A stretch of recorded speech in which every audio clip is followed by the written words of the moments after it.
इस कोहरे वाली ठंड में अगर गरम-गरम पालक के हरे भरे कबाब और पुदीने की मस्त वाली चटनी खाने को मिल जाए तो क्या बात है। तो आज के इस वीडियो में मैं आप लोगों के साथ पालक के हरे भरे कबाब और पुदीने वाली चटनी जो कि बाहर मार्केट में कबाब के साथ मिलती है, उसकी रेसिपी शेयर करने वाली हूँ और साथ ही में मैं आप लोगों को बताने वाली हूँ कि कैसे हम उस चटनी को बिना उसका कलर ख़राब किए और बिना उसका टेस्ट ख़राब किए फ्रिज में ज़्यादा दिन तक स्टोर कर सकते हैं। लेकिन पिक्चर अभी बाकी है मेरे दोस्त। लास्ट में मैं आप लोगों के साथ हर औरत की प्रॉब्लम का सॉल्यूशन कि हरी सब्जी को सर्दियों में हम कैसे स्टोर करें कि वो ज़्यादा दिन तक फ्रिज में चले बिना गले, वो मैं आप लोगों के साथ एकदम लास्ट में शेयर करने वाली हूँ। तो चलिए स्टार्ट करते हैं आज की रेसिपी। पालक के कबाब के लिए सबसे पहले यहाँ पर मैं चने की दाल ले रही हूँ जो कि 60 ग्राम है, और अगर मैं कप की बात करूँ तो ये पौना कप है, मतलब कि 3/4 कप। ठीक है। चने की दाल हमारे कबाब में बाइंडिंग का काम करेगी। वैसे तो ये काम ब्रेड क्रम्स भी करते हैं, लेकिन चने की दाल हमारे पालक के कबाब को और भी ज़्यादा टेस्टी बनाएगी। दाल उबालने के लिए हम लोग पानी का कम ही इस्तेमाल करेंगे क्योंकि इस पानी को हमने सुखाना है, तो इसीलिए बिना वजह गैस वेस्ट करने की ज़रूरत नहीं है। सिर्फ इतना पानी लें जिससे कि दाल गल जाए।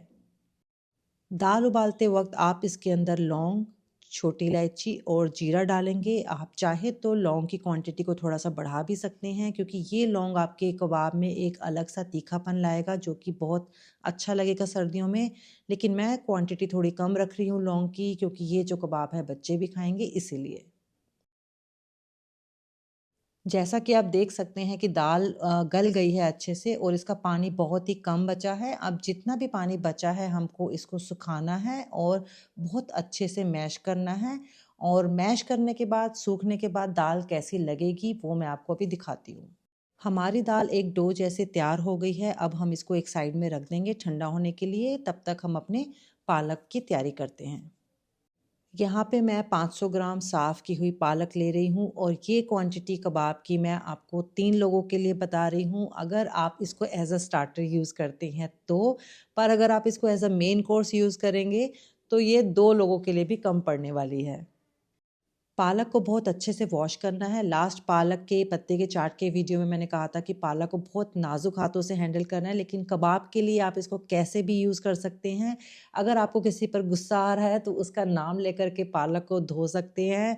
ठीक है? उससे एक तो पालक भी अच्छे से धुल जाएगी, आपकी मेहनत कम होगी बाद में, और आपका मन भी शांत हो जाएगा गुस्सा निकाल कर के। खैर ये हो गई मज़ाक की बात। पालक को अच्छे से धोने के बाद हमें किसी छानी में रखना है 10 से 15 मिनट, ताकि पानी जो है एक्स्ट्रा सब अच्छे से निकल जाए। अब आता है आपका काम बढ़ाने वाला स्टेप, क्योंकि मुझे बड़ा मज़ा आता है आपका काम बढ़ाने में। यहाँ पे हम पालक को मेहंदी की तरह मिक्सी में नहीं पीसेंगे, बल्कि पालक को काटेंगे। क्योंकि जो स्वाद हरे पत्तेदार सब्जियों को काट करके बनाने में है, वो स्वाद जो है आपका मिक्सी में ग्राइंड करने में कभी भी नहीं आ सकता है, ऐसा मेरा मानना है और ये फैक्ट भी है। चाहे आप सरसों का साग ले लो, मधानी से घुटा हुआ सरसों का साग और मिक्सी में पिसा हुआ सरसों का साग में ज़मीन आसमान का फ़र्क होगा। सिलबट्टे की चटनी और मिक्सी में बनी हुई चटनी में ज़मीन आसमान का फ़र्क होगा। तो इसीलिए ये स्टेप बहुत ज़रूरी है। आपका काम बढ़ाने के लिए स्टेप नहीं है, टेस्ट को अच्छा करने के लिए स्टेप है। काटने के बाद कोई भारी कढ़ाई में हम थोड़ा-सा घी लेंगे और इस पालक को हमको भूनना है, तब तक भूनना है जब तक कि इसका पानी एकदम नहीं सूख जाता, ठीक है? पानी का इसके अंदर जो है नामो-निशान भी नहीं होना चाहिए। अगर पानी रहा तो आपके जो कबाब हैं वो बहुत ज़्यादा टूटेंगे और बहुत अच्छे से नहीं बन पाएँगे, ठीक है?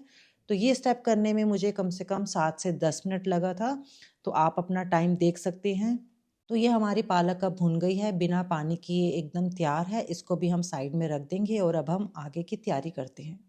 अब हम कबाब की फिलिंग तैयार कर लेते हैं। उसके लिए यहाँ पर मैंने पनीर लिया है और वो भी सूखा हुआ है एकदम। उसको कद्दूकस करने के बाद उसके अंदर हम लोग बारीक कटा हुआ हरा धनिया, चाहे तो आप हरी मिर्च भी डाल सकते हैं, थोड़ा-सा नमक और भुना जीरा डाल कर के हल्के हाथ से इसको मिक्स कर लेंगे।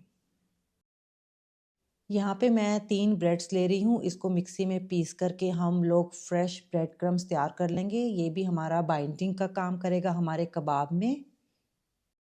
अब सब कुछ तैयार है, सिर्फ असेंबल करना बाकी है। यहाँ पर मैं भुनी हुई पालक, फ्रेश ब्रेड क्रम्स, जो दाल का डो था वो, थोड़ा सा नमक, देगी मिर्च, थोड़ा सा गरम मसाला, आमचूर पाउडर, बारीक कटी हुई हरी मिर्च और थोड़ा सा मेल्टेड बटर 2 चम्मच के करीब डाल करके एक बार इसको अच्छे से मिला लेंगे।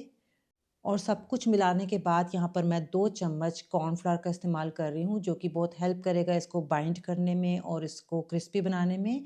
अब हम इन सबको बहुत अच्छे से मिला लेंगे हल्के हाथों से। और आप देख सकते हैं कि हमारा पालक के कबाब का डो एकदम ड्राई बन कर के तैयार है। अब हम इसको शेप देना शुरू करते हैं, जैसा कि मैं आपको पिक्चर में दिखा रही हूँ। वो शेप कैसे देनी है मैं आपको अभी बताती हूँ। सबसे पहले मैंने यहाँ पर कॉर्नफ्लावर प्लेट में थोड़ा सा स्प्रिंकल किया है, जिसकी वजह से कि हमारे कबाब जो हैं प्लेट में चिपकेंगे नहीं। पर अगर आपने ये कॉर्नफ्लावर ज़्यादा डाला तो आपके जो कबाब हैं वो देखने में नहीं अच्छे लगेंगे, बहुत ज़्यादा वाइट लगेंगे ऊपर से। तो अगर आपको ये स्टेप रिस्की लगता है तो आप इसको अवॉइड करके इसमें देसी घी या बटर भी प्लेट में लगा सकते हैं।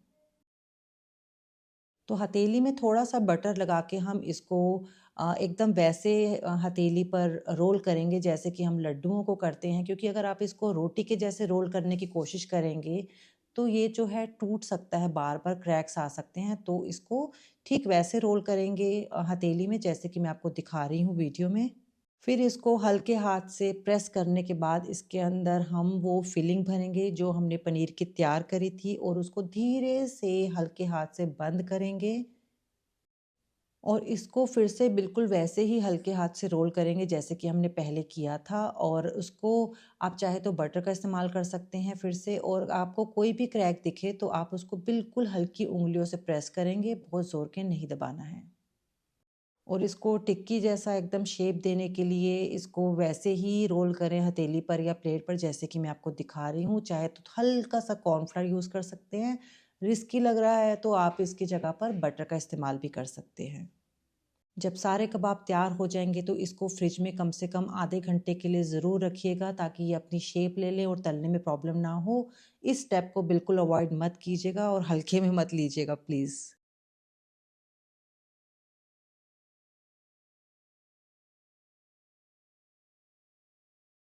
यहाँ पर पुदीने की चटनी की अलग विडंबना और कहानी है। कहने को पुदीने की चटनी होती है, लेकिन हमेशा पुदीने का इस्तेमाल हरे धनिये से कम किया जाता है, ठीक है? अगर आप पुदीना ज़्यादा डालेंगे तो वो चटनी जो है थोड़ी-सी कड़वी बन सकती है, ठीक है? तो हरा धनिया ज़्यादा, पुदीना उससे कम, और पालक के पत्ते कलर को एनहांस करने के लिए 1 से 2 आप इस्तेमाल कर सकते हैं। सब कुछ हम लोग मिक्सी में डाल लेंगे और थोड़ा-सा पानी डाल कर के, ताकि पीसने में प्रॉब्लम ना हो, इसको बारीक पीस लेंगे। और शुक्र है कि चटनी पीसते-पीसते मुझे याद आ गया कि इसके अंदर मैं हरी मिर्चें तो डालना भूल गई, ठीक है? तो वो मैं अब डाल रही हूँ, नहीं तो कमेंट सेक्शन में मुझे बातें सुनने को मिलती कि आपने बिना हरी मिर्च के चटनी कैसे बना दी? अभी आप सोच रहे होंगे कि हमने इसके अंदर मसाले तो डाले नहीं हैं, और बिल्कुल ठीक सोच रहे हैं। इस स्टेज पर हमें इसमें मसाले नहीं डालने हैं। किसी भी एयर टाइट कंटेनर में ये चटनी बना कर के हमें फ्रिज में 10 दिन तक, 15 दिन तक आराम से स्टोर कर सकते हैं। और जब भी आपको अपने कबाब के लिए या किसी भी चीज़ के लिए चटनी चाहिए, तो थोड़ी-सी चटनी उसके अंदर से आप निकालेंगे। उसके अंदर फेंटी हुई दही एकदम अच्छे से फेंटनी है, दाने नहीं होने चाहिए। उन दोनों को मिक्स कर देंगे और उसके अंदर काला नमक, भुना जीरा, चाट मसाला डाल कर के अच्छे से फेंट करके आपकी मार्केट वाली चटनी बन कर के तैयार हो गई है। तो इस तरीके से आप अपनी हिसाब से अपनी चटनी को बना सकते हैं, और जो बची हुई जो बेस है उसको जब मन चाहे दोबारा से इस्तेमाल कर सकते हैं।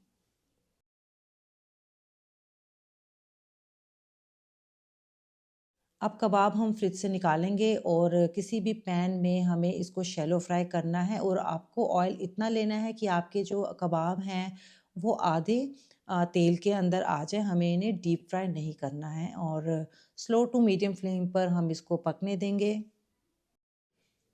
तो हमारे पालक के गरम-गरम हरे-भरे कबाब पुदीने की मस्त वाली चटनी के साथ बन कर के तैयार हैं। लेकिन मेरा वीडियो ख़त्म नहीं हुआ है। जैसा कि मैंने कहा था कि हर औरत की प्रॉब्लम का सॉल्यूशन कि हरी सब्जियों को कैसे हम गलने से बचाएँ ज़्यादा से ज़्यादा दिन तक फ्रिज में, वो मैं आपको बता रही हूँ। तो मैं हर 10 दिन बाद सब्ज़ी मंडी जाकर के खूब सारी सब्ज़ियाँ और हरी पत्तेदार सब्ज़ियाँ भर-भर के लेकर आती हूँ, क्योंकि यही मौसम है इन सब्ज़ियों को खाने का और खिलाने का। और सब्जियाँ लाते ही मैं हरी पत्तेदार सब्जियों को तसल्ली से बैठ कर के अपनी हाउस हेल्प के साथ इनको बीनती हूँ कि कोई गला सड़ा पत्ता तो नहीं है, कोई कीड़ा तो नहीं है। ये जो काम है एक बारी का काम है, एक बारी आपको मेहनत ज़रूर लगती है, लेकिन आपकी 10 दिन की छुट्टी हो जाती है उसके बाद। और अच्छे से पत्ते बीनने के बाद मैं डाइनिंग टेबल पर एक मोटी सी चादर बिछाती हूँ और इन पत्तेदार सब्जियों को मैं अच्छे से फैला देती हूँ, ठीक है? क्योंकि जितना भी पानी अगर थोड़ा बहुत उसमें बचा हुआ है या रह गया है, तो वो नीचे जो चादर की लेयर है, वो पानी को एब्ज़ॉर्ब कर लेगी और ऊपर वाली लेयर को मैं किसी भी सूती साफ कपड़े से पोंछती हूँ दबा-दबा कर के अच्छे से। ऐसा करने से जो भी पानी है एक्स्ट्रा वो सारा सूख जाएगा और कम से कम 1 घंटे के लिए मैं इसको ऐसे ही स्प्रेड रहने देती हूँ डाइनिंग टेबल पर। और जब मुझे लगता है कि अब ये सब्जियों में पानी नहीं है, पत्तेदार सब्जियों में, फिर मैं किसी एयर टाइट कंटेनर के अंदर एक-एक करके ये हरी पत्तेदार सब्जियाँ रखती हूँ अच्छे से और इसको मैं फ्रिज में रख देती हूँ और ऐसा करने से मेरे को बहुत आसानी होती है। मुझे जब भी कोई हरी सब्ज़ी बनानी होती है, तो मुझे सिर्फ़ इसको वॉश करके काटना होता है, ना मुझे बीनना होता है, ना मुझे इसके गले होने का डर होता है। ठीक है? तो आप भी ये स्टेप करके अपनी लाइफ़ को ईज़ी बना सकती हैं। क्योंकि लाइफ में वैसे ही इतनी टेंशन है हम औरतों की, है ना? अब एक हरी सब्ज़ी की टेंशन लेना तो कोई पॉइंट बनता नहीं है, ठीक है? तो आप ये स्टेप कीजिए और आपका रिज़ल्ट क्या आया मुझे ज़रूर बताइएगा। तो आज का जो वीडियो है यहीं पर ख़त्म होता है। वीडियो थोड़ा-सा भी अच्छा लगा हो तो please, please, please like, comment और सब्सक्राइब करना बिल्कुल भी मत भूलिएगा। आपका एक-एक कमेंट, एक-एक लाइक मेरे लिए बहुत मायने रखता है। Thank you so much.